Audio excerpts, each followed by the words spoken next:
দেখো অঙ্কটি কিভাবে করব। প্রথমে জিনিসের উপরে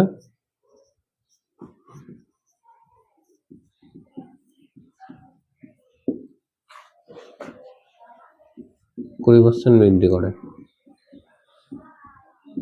20% বৃদ্ধি, 20% বৃদ্ধি মানে কত? 20/100 মানে হচ্ছে তোমার 1/5।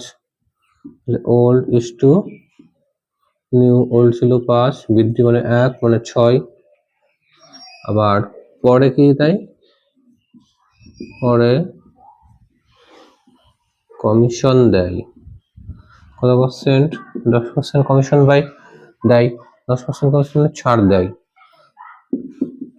10/100 ইকুয়াল টু 1/10। 10 টাকা হলে আগে 10 টাকা ছিল, এখন 1 টাকা ছাড় দিচ্ছে, মানে হচ্ছে 9 টাকা দিচ্ছে। 5×50 6 9 54, কত টাকা? 4 টাকা। লাভ হচ্ছে 50 টাকায়, ওল্ড ছিল 50 টাকা আর নিউ হচ্ছে কত? 54 টাকা। লাভ হচ্ছে কত টাকা? লাভ হচ্ছে 4 টাকা। শতকরা লাভ, শতকরা লাভ 50-এ 4 টাকা ইন্টু 100-এ কত?